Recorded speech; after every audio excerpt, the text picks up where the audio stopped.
Hello കൂട്ടുകാരെ, ഇന്നത്തെ പ്രൊമോയിൽ നമുക്ക് കാണാൻ കഴിയുന്ന അങ്ങനെ നമ്മുടെ മനു അലീനോട് പറയുന്നുണ്ട്, ഞാൻ എന്തായാലും ആൻറ്റീനോടൊക്കെ തുറന്ന് പറയാൻ തീരുമാനിക്കുകയാണ് വൈജ ആൻറ്റിയോട്.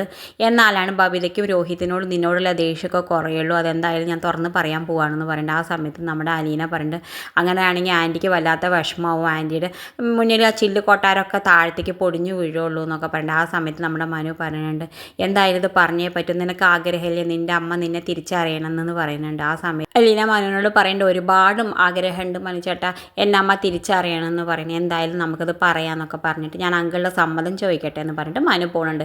പിന്നെ കാണിക്കണം നമ്മുടെ വൈജയുടെ അടുത്തേക്ക് നമ്മുടെ രാജീവനും ശിവനും വന്നിട്ട് പറയുന്നുണ്ട്, ഞങ്ങൾ എന്തായാലും അലീനേനെ ബാലചന്ദ്രൻ്റെ മകളായി അംഗീകരിക്കാൻ തീരുമാനിച്ചു എന്ന് പറയുന്നത്. എന്തായാലും അപ്പോൾ ആ സമയത്ത് നമ്മുടെ വൈജ പറയുന്നത്, നിങ്ങൾ ആരംഗീകരിച്ചാലും ഞാൻ അവളെ ഒരിക്കലും ആ ബാലചന്ദ്രൻ്റെ മകളായിട്ട് അംഗീകരിക്കില്ല എന്നൊക്കെ പറയുന്നുണ്ട്. പിന്നെ കാണിക്കണം നമ്മുടെ മനു ബാലചന്ദ്രനോട് പോയിട്ട് പറയുന്നുണ്ട്, അങ്കിള് ഞാൻ പോയിട്ട് വൈജ ആൻറ്റിയോടൊക്കെ തുറന്ന് പറഞ്ഞാലോ എന്ന് ചോദിക്കുന്നുണ്ട്. ആ സമയത്ത് ബാലചന്ദ്രൻ പറയേണ്ട മനോട്, എനിക്കറിയാം അലീന ഒരുപാട് ആഗ്രഹിക്കുന്നുണ്ട്, അവളുടെ അമ്മോട് എല്ലാം തുറന്ന് പറഞ്ഞിട്ട് അവളുടെ അമ്മയുടെ ഒരിത്തിരി സ്നേഹം കിട്ടണം എന്ന് എനിക്ക് നന്നായിട്ട് അറിയാം, പക്ഷേ അത് ഇപ്പോഴല്ല, വൈജ മരണക്കടക്കിൽ മരണത്തെ കാത്തിരിക്കുന്ന സമയത്താണ് പറയേണ്ടത്. ആ സമയത്ത് ഞാൻ അലീനയെ കൂട്ടിക്കൊണ്ടുപോയിട്ട് പറയും, ഇതാണ് നിൻ്റെ മകൾ, നീ പ്രസവിച്ച നിൻ്റെ സ്വന്തം മകൾ, അല്ലാതെ എൻ്റെ മകളല്ലാന്ന് ഞാൻ അപ്പോഴേ ആ സത്യം മുഴുവൻ അവളോട് തുറന്ന് പറയില്ല, അതുവരെ അവളോട് പറയരുതെന്ന് മനുവിനോട് പറയുന്നുണ്ട്. ഇത് കാണിച്ചുകൊണ്ടാണ് ഇന്നത്തെ പ്രൊമോ അവസാനിക്കുന്നത്. ഇതുപോലെ പ്രൊമോ വിശേഷങ്ങൾ നിങ്ങളുടെ മുന്നിൽ എളുപ്പത്തിലെത്താൻ ഈ ചാനൽ ഒന്ന് സബ്സ്ക്രൈബ് ചെയ്യുക.